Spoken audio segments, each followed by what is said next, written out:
MA भाग पहला आलोचना के सिद्धांत पेपर का यह लैक्चर है। ये साडा सैकेंड लैक्चर है। असी अज करना है काव्य के विषय। पहला असी करया सी काव्य शास्त्र के विषय ते हुण असी करना है काव्य के विषय।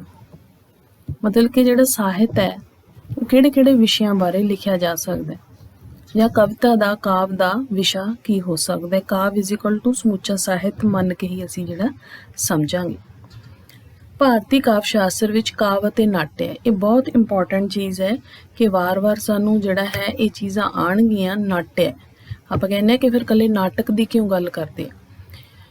इहदे विच भरत मुनि दा जिहड़ा ग्रंथ है नाट्य शास्त्र उसके आधार ते क्योंकि उसने नाट्य बारे डिटेल दे विच गल करी परंतु बाद दे विच उहदे ये सारे सिद्धांत समुचे साहित्य दे उत्ते लागू होए। इसलिए काव्य अते नाट्य भारतीय काव्य शास्त्र दे विच बहुत सारे जिहड़े अपने विचारवान ने जां जिहड़े आचार्य लोग ने काव्य की गल करते हैं पर भरत मुनि स्पैशली नाट्य की गल करता है। पर समुचे तौर पर नाट्य भी काव्य का ही एक भेद है, इसलिए इहदे विच कोई फर्क नहीं है। भारतीय काव्य शास्त्र विच काव्य ते नाट्य दोहां दी विषय वस्तु बारे स्वतंत्र रूप विच कोई विवेचन या विचार तां नहीं मिलता क्योंकि हरेक आचार्य अपने ग्रंथ दे विच जिहड़ी गल करदा समुचे तौर पर कोई भी काव्य दे बारे नहीं गल करदा। ਉਹਦੇ ਲੱਛਣਾਂ ਬਾਰੇ ਜਾਂ ਟੋਟਿਆਂ ਦੇ ਵਿੱਚ ਸਾਨੂੰ ਉਹਨਾਂ ਦੇ ਵਿਚਾਰ ਜਿਹੜੇ ਮਿਲਦੇ ਨੇ ਪਰ ਇੱਧਰ ਉੱਧਰ ਵਿਖਰੀਆਂ ਉਕਤੀਆਂ ਤੋਂ ਕੁਝ ਨਿਸ਼ਕਰਸ਼ ਕੱਢੇ ਜਾ ਸਕਦੇ ਨੇ। ਸਮੁੱਚੇ ਆਚਾਰਿਆਂ ਦੇ ਜੋ ਵੀ ਉਹਨਾਂ ਨੇ ਵਿਚਾਰ ਦਿੱਤੇ ਕਾਵਿ ਬਾਰੇ ਅਲੱਗ-ਅਲੱਗ ਪੱਖਾਂ ਬਾਰੇ ਜਦੋਂ ਉਹਨਾਂ ਨੂੰ ਇਕੱਠਾ ਕਰਿਆ ਜਾਵੇ ਤਾਂ ਇੱਕ ਰਾਏ ਬਣ ਸਕਦੀ ਹੈ ਕਿ ਉਹ ਕਾਵਿ ਦੇ ਵਿਸ਼ਿਆਂ ਬਾਰੇ ਕੀ ਚਰਚਾ ਕਰਦੇ ਨੇ। ਸਭ ਤੋਂ ਪਹਿਲਾਂ ਸਾਡੇ ਕੋਲ ਆਉਂਦਾ ਹੈ ਭਰਤ ਮੁਨੀ। ਤਾਂ ਭਰਤ ਮੁਨੀ ਸਾਡੇ ਕੋਲ ਪਹਿਲਾ ਜਿਹੜਾ ਹੈ आचार्य है जिन्हें अपने ग्रंथ नाट्य शास्त्र दे विच नाट्य नूं सर्ववर्णिक है। सर्ववर्णिक जिहदे विच सब कुछ वर्णन किया जा सकता है अर्थात नाट्य विच क्षत्रिय वैश्य शूद्र सारे वर्णा बारे सारे प्राणियों का प्रवेश हो सकता है। ये किसी लिए भी वर्जित नहीं, सब दे लई हर सारे वर्णा दे लई जिहड़ा है यह प्रमाणित है। इहदा मतलब नाट्य दे विच किसी भी किस्म की जात का जिहड़ा है वो कोई वंड नहीं पई हुई।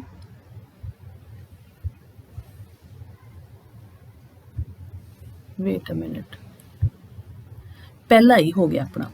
इस कथन तो नाट्य के स्वरूप की विशालता ते विस्तारता संकेत सानू मिलता है। भरत मुनि का नाट्य की विषय वस्तु बारे मंतव्य वो की कहता है। नाट्य मतलब काव्य दे विच किहड़ी चीज़ विषा बनाई जा सकती है। अजिहा कोई ज्ञान कोई शिल्प कोई विद्या कोई कला कोई योग नहीं जिहड़ा इस नाट्य विच लिखिया नहीं जा सकता। मतलब कि हर पक्ष हर चीज़ बारे काव्य लिखिया जा सकता है। भामा ने लगभग भरत मुनि वर्गा ही अपना मंतव्य दिता। उन्हें भी यही कहा कि संसार विच अजिहा कोई शब्द कोई अर्थ कोई शिल्प कोई क्रिया नहीं जिहड़ी काव्य दे विच नहीं आ सकती।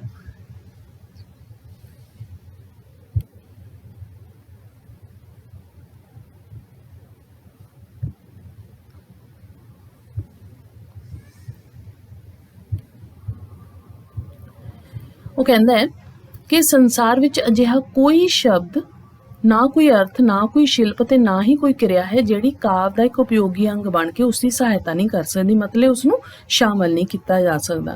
कवि की जिम्मेवारी कहना सचमुच ही बहुत वड्डी है बहुत महान है। मतलब कि कवि जिहड़ा बहुत महान काम करता है जदों काव्य की सिरजना करता है तो दुनिया का कोई भी पक्ष उहदी पकड़ तो अछूता नहीं रहिंदा। इहदा मतलब काव्य का विषा बड़ा ही विस्तृत बड़ा ही विशाल विषा है। इसी तरह अग्नि पुराण के रचयिता ने काव्यकार नूं जगतकर्ता नाल मिलिया। जगतकर्ता जिन्होंने असीं कहने कि संसार नूं बनाउण वाला। हुण इहदे विच की है कि जिहड़ा कवि है वो भी एक अलग किस्म का संसार सिरजदा है। वो है उसकी कल्पना का संसार उहदी सिरजनात्मकता का संसार। तां उहनूं उस जगत दे करता नाल जिन्होंने असीं कहने कि करता पुरख है रब है उहदे नाल जिहड़ा है तुलना कीती जिसने जगत नूं बनाया। ये जिहड़ा सानू दिखदा जगत है उहनूं बनाउण वाला ते एक कल्पना का जगत है जिसनूं कि कवि सिरजदा है।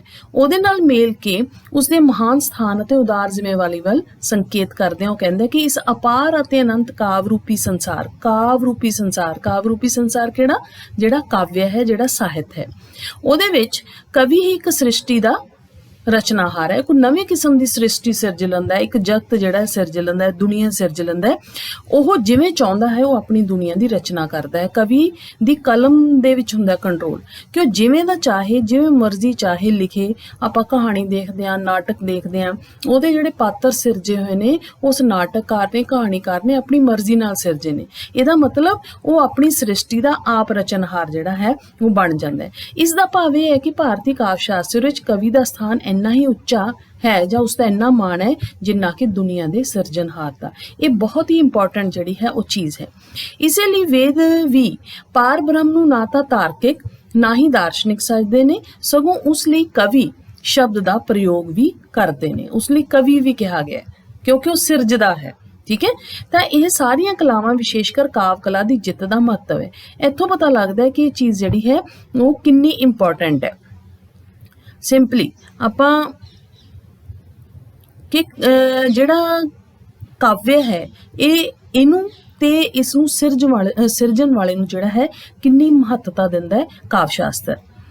ਨਾਟਯ ਕਿਉਂਕਿ ਜੀਵਨ ਨੂੰ ਮੂਰਤੀਮਾਨ ਕਰਨ ਦੀ ਇੱਕ ਕਲਾ ਹੈ। ਇਹਦੇ ਵਿੱਚ ਵੀ ਇੱਕ ਜੀਵਨ ਜਿਹੜਾ ਹੈ ਝਲਕਦਾ ਹੈ, ਉਹਨੂੰ ਮੂਰਤੀਮਾਨ, ਉਸਨੂੰ ਜਿਹੜਾ ਹੈ ਰੂਪਮਾਨ ਕਰਦਾ ਹੈ ਉਹ ਸ਼ਬਦਾਂ ਦੇ ਰਾਹੀਂ, ਉਹ ਕਾਵ ਰੂਪਾਂ ਦੇ ਰਾਹੀਂ।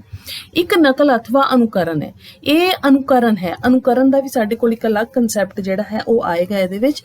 ਅਨੁਕਰਨ ਭਾਵ ਕਿ ਜੋ ਸਿਰਜਿਆ ਹੋਇਆ ਉਸ ਨੂੰ ਦੁਬਾਰਾ ਸਿਰਜ ਦੇਣਾ। ਇਸ ਲਈ ਜੀਵਨ ਅਤੇ ਸੰਸਾਰ ਵਿੱਚ ਜੋ ਕੁਝ ਵੀ ਦੁੱਖ ਸੁੱਖ, ਉੱਨਤੀ ਅਵਨਤੀ, ਖੁਸ਼ੀ ਸ਼ੋਕ, ਛੋਟਾ ਵੱਡਾ, ਚੰਗਾ ਮੰਦਾ, ਬਲਵਾਨ ਨਿਰਬਲ, ਕਾਦਰ ਕੁਦਰਤ, ਸਭ ਕੁਝ ਨਾਟਯ ਵਿੱਚ ਦਿਖਾਈ ਦਿੰਦਾ ਜਾਂ ਆ ਉਤਰਦਾ ਹੈ। ਅਰਥਾਤ ਸਭ ਕੁਝ ਨਾਟਯ ਵਿੱਚ ਚਿਤਰਿਤ ਹੋ ਸਕਦਾ ਹੈ। ਇਹਦਾ ਮਤਲਬ ਕੋਈ ਵੀ ਅਜਿਹਾ ਪੱਖ ਨਹੀਂ ਜਿਸ ਨੂੰ ਅਸੀਂ ਨਾਟਯ ਯਾਨੀ ਕਿ ਕਾਵਿ ਦੇ ਵਿੱਚ ਨਾ ਸਿਰਜ ਸਕੀ। ਭਾਰਤੀ ਕਵੀ ਜਾਂ ਸਾਹਿਤਕਾਰ ਕਿਸੇ ਵਿਸ਼ੇ ਜਾਂ ਵਸਤੂ ਨੂੰ ਹੀ ਆਪਣੀ ਕਿਰਤ ਦਾ ਵਿਸ਼ੇ ਨਹੀਂ ਬਣਾਉਂਦਾ। ਕੋਈ ਖਾਸ ਵਿਸ਼ਾ ਨਹੀਂ ਹੈਗਾ, ਬਲਕਿ ਹਰ ਛੋਟੀ ਤੋਂ ਛੋਟੀ, ਵੱਡੀ ਤੋਂ ਵੱਡੀ ਸ਼ੈ ਜਿਹੜੀ ਹੈ ਉਹ ਕਾਵਿ ਦੇ ਵਿੱਚ ਸਿਰਜੀ ਜਾ ਸਕਦੀ ਹੈ ਜਾਂ ਕਾਵਿ ਦੇ ਵਿੱਚ ਆ ਸਕਦੀ ਹੈ। ਧੁਨੀਆਂ ਲੋਕ ਦਾ ਲੇਖਕ ਹੈ ਆਨੰਦਵਰਧਨ। ਉਹਦੇ ਅਨੁਸਾਰ ਹੀ ਸੰਸਾਰ ਦੀਆਂ ਸਾਰੀਆਂ ਚਰ ਅਚਰ, ਪ੍ਰਤੱਖ ਪ੍ਰਤੱਖ, ਜੀਵਿਤ ਨਿਰਜੀਵ, ਦਿਖਦੀਆਂ ਅਣਦਿਖਦੀਆਂ ਵਸਤਾਂ, ਪਦਾਰਥ, ਕਿਸੇ ਬਾਰੇ ਵੀ ਜਿਹੜਾ ਹੈ ਉਹ ਕਾਵਿ ਲਿਖਿਆ ਜਾ ਸਕਦਾ। ਕਹਿੰਦਾ ਉਹ ਕਿਸੇ ਕੋਈ ਵੀ ਚੀਜ਼ ਵਸਤ ਹੋਵੇ, ਕੋਈ ਵਿਚਾਰ ਹੋਵੇ, ਕੋਈ ਪਦਾਰਥ ਹੋਵੇ, ਉਹ ਰਸ ਦਾ ਅੰਗ ਬਣ ਸਕਦਾ ਹੈ। ਰਸ ਮਤਲਬ ਕੀ ਹੈ? ਰਸ ਨੂੰ ਅਸੀਂ ਸਾਹਿਤ ਦੇ ਨਾਲ ਹੀ ਰਿਲੇਟ ਕਰਦੇ ਹਾਂ ਜਿਹੜਾ ਸਾਨੂੰ ਆਨੰਦ ਦੇਵੇ। ਧਨੰਜੇ ਦੀ ਦ੍ਰਿਸ਼ਟੀ ਦੇ ਵਿੱਚ ਕਾਵਿ ਦੀ ਵਿਸ਼ੇ ਵਸਤੂ ਕਲਪਨਾਤੀਤ, ਕਿਸੇ ਵੀ ਕਲਪਨਾ ਤੋਂ ਪਰੇ ਅਰਥਾਤ ਅਨੰਤ ਹੁੰਦੀ ਹੈ। ਅਜਿਹੇ ਵੀ ਕਲਪਨਾ ਤੋਂ ਵੀ ਬਾਹਰ ਹੈ। ਇੰਨਾ ਕੁਛ ਇਹਦੇ ਵਿੱਚ ਜਿਹੜਾ ਹੈ ਸਿਰਜਿਆ ਜਾ ਸਕਦਾ ਹੈ। ਕਵੀ ਦੀ ਭਾਵਨਾ ਨਾਲ ਭਰਿਆ ਹੋ ਕੇ ਹਰ ਵਸਤੂ ਚਾਹੇ ਰਮਣੀਕ, ਚਾਹੇ ਭਿਆਨਕ, ਚਾਹੇ ਘਿਨੌਣੀ, ਸਾਰਹੀਨ ਹੀ ਕਿਉਂ ਨਾ ਹੋਵੇ, ਉਹ ਆਪਣੇ ਆਪ ਰਸ ਭਾਵ ਨੂੰ ਪ੍ਰਾਪਤ ਕਰਦੀ ਹੋਈ ਕਾਵਿ ਦਾ ਵਿਸ਼ਾ ਵਸਤੂ ਬਣਨ ਦੀ ਅਧਿਕਾਰੀ ਬਣਦੀ ਹੈ। ਚੰਗੀ ਮਾੜੀ, ਰਮਣੀਕ, ਚੰਗੀ ਸੁੰਦਰ, ਘਿਨੌਣੀ, ਕੁਛ ਵੀ ਹੋਵੇ, ਉਹ ਹਰ ਜਿਹੜਾ ਹੈ ਵਿਸ਼ਾ ਹੈ ਉਹ ਕਾਵਿ ਦੇ ਵਿੱਚ ਆਪਣੀ ਥਾਂ ਲੈ ਸਕਦਾ ਹੈ। ਕਾਵਿ ਵਿੱਚ ਪ੍ਰਤੱਖ ਦਿਖਾਈ ਦੇਣ ਵਾਲੀ ਸ਼ੈ ਦੀ ਗੱਲ ਤਾਂ ਅਲੱਗ ਰਹੀ, ਦਿਖਾਈ ਨਾ ਦੇਣ ਵਾਲੀ ਚੀਜ਼ ਵੀ ਜਿਹੜੀ ਹੈ ਉਹ ਕਾਵਿ ਦਾ ਹਿੱਸਾ ਹੋ ਸਕਦੀ ਹੈ ਅਤੇ ਕਲਪਨਾ ਦੁਆਰਾ ਉਤਪੰਨ ਸ਼ੈ ਵੀ ਕਾਵਿ ਦਾ ਹਿੱਸਾ ਹੋ ਸਕਦੀ ਹੈ। ਉਹ ਵੀ ਸਾਨੂੰ ਚੰਗੀ ਲੱਗਦੀ ਹੈ, ਚਮਤਕਾਰੀ ਲੱਗਦੀ ਹੈ, ਆਨੰਦ ਦੇਣ ਵਾਲੀ ਬਣ ਜਾਂਦੀ ਹੈ। ਇਸੇ ਲਈ ਭਾਰਤੀ ਕਵੀ ਜਿਹੜੇ ਨੇ ਉਹਦੇ ਲਈ ਕੱਟੜਤਾ ਤੋਂ ਉੱਪਰ ਹੈ। ਕੱਟੜਤਾ ਮਤਲਬ ਕਿ ਉਹਨੇ ਕੋਈ ਲੀਕ ਨਹੀਂ ਮਾਰੀ ਹੋਈ ਕਿ ਇਸ ਤੋਂ ਪਾਰ ਮੈਂ ਜਿਹੜਾ ਹੈ ਇਸ ਵਿਸ਼ੇ ਨੂੰ ਕਵਿਤਾ ਦੇ ਵਿੱਚ ਕੋਈ ਥਾਂ ਨਹੀਂ ਦੇਣੀ। ਇਹ ਕੋਈ ਨਹੀਂ, ਹਰ ਕਿਸਮ ਦਾ ਵਿਸ਼ਾ ਉਹਦੇ ਵਿੱਚ ਆ ਸਕਦਾ। ਉਹ ਦੂਰ ਦ੍ਰਿਸ਼ਟੀ ਦਾ, ਅਨੋਖੀ ਕਲਪਨਾ ਸ਼ਕਤੀ ਦਾ ਮਾਲਕ ਹੁੰਦਾ। ਉਹ ਅਜਿਹੀ ਕਾਵਿ ਸ਼ਕਤੀ ਦਾ ਸੁਆਮੀ ਹੁੰਦਾ ਹੈ ਜਿਹੜਾ ਕਿ ਛੋਟੇ ਤੋਂ ਛੋਟੇ ਆਕਾਸ਼ ਤੱਕ, ਪ੍ਰਤੱਖ ਅਪਰਤੱਖ ਕਣ ਨੂੰ ਵੀ ਆਪਣੀ ਕਵਿਤਾ ਦੁਆਰਾ ਕਵਿਆ ਕੇ, ਯਾਨੀ ਕਿ ਆਪਣੀ ਕਵਿਤਾ ਦੇ ਵਿੱਚ ਥਾਂ ਦੇ ਕੇ ਇੱਕ ਅਨੋਖੇ ਰਸ, ਅਲੌਕਿਕ ਆਨੰਦ ਦੀ ਸਿਰਜਣਾ ਕਰ ਸਕਦਾ। ਉਹ ਆਨੰਦ ਦੀ ਸਿਰਜਣਾ ਕਰ ਸਕਦਾ। ਇਸੇ ਪ੍ਰਸੰਗ ਵਿੱਚ ਭਾਵਾਂ ਦੀ ਧਾਰਨਾ ਹੈ ਕਿ ਉੱਚ ਕਾਵਿ ਦੀ ਰਚਨਾ ਕਰਨ ਨਾਲ ਕਵੀ ਨੂੰ ਧਰਮ, ਅਰਥ, ਕਾਮ, ਮੋਕਸ਼ ਦੀ ਪ੍ਰਾਪਤੀ ਹੁੰਦੀ ਹੈ। ਕਲਾਵਾਂ ਵਿੱਚ ਵਿਲੱਖਣਤਾ, ਯਸ਼ ਅਤੇ ਆਨੰਦ ਵੀ ਮਿਲਦਾ ਹੈ। ਇਹ ਸਾਡੇ ਹੈਗੇ ਨੇ ਕਾਵਿ ਦੇ ਵਿਸ਼ੇ। ਮਤਲਬ ਕਿ ਕਾਵਿ ਦੇ ਵਿੱਚ ਅਜਿਹਾ ਕੋਈ ਵੀ ਦੁਨੀਆ ਤੋਂ ਪਾਰ ਦਾ ਕਲਪਨਾ ਦਾ ਵਿਸ਼ਾ ਨਹੀਂ ਜਿਹੜਾ ਉਹਦੇ ਵਿੱਚ ਨਹੀਂ ਛੋਹਿਆ ਜਾ ਸਕਦਾ। ਹਰ ਪੱਖ ਬਾਰੇ ਕਾਵਿ ਜਿਹੜਾ ਹੈ ਉਹ ਸਿਰਜਿਆ ਜਾ ਸਕਦਾ ਹੈ। ਕਵੀ ਕਿਸੇ ਵੀ ਵਿਸ਼ੇ ਪ੍ਰਤੀ ਕਿਤੇ ਵੀ ਕੱਟੜ ਨਹੀਂ ਹੁੰਦਾ ਕਿ ਇਹ ਵਿਸ਼ਾ ਇਹਦੇ ਵਿੱਚ ਨਹੀਂ ਲਿਆ ਜਾ ਸਕਦਾ। ਚੰਗਾ, ਮਾੜਾ, ਸੋਹਣਾ, ਭੈੜਾ, ਹਰ ਕਿਸਮ ਦਾ ਵਿਸ਼ਾ ਜਿਹੜਾ ਹੈ ਉਹ ਕਾਵਿ ਦੇ ਵਿੱਚ ਲਿਆ ਜਾ ਸਕਦਾ ਹੈ।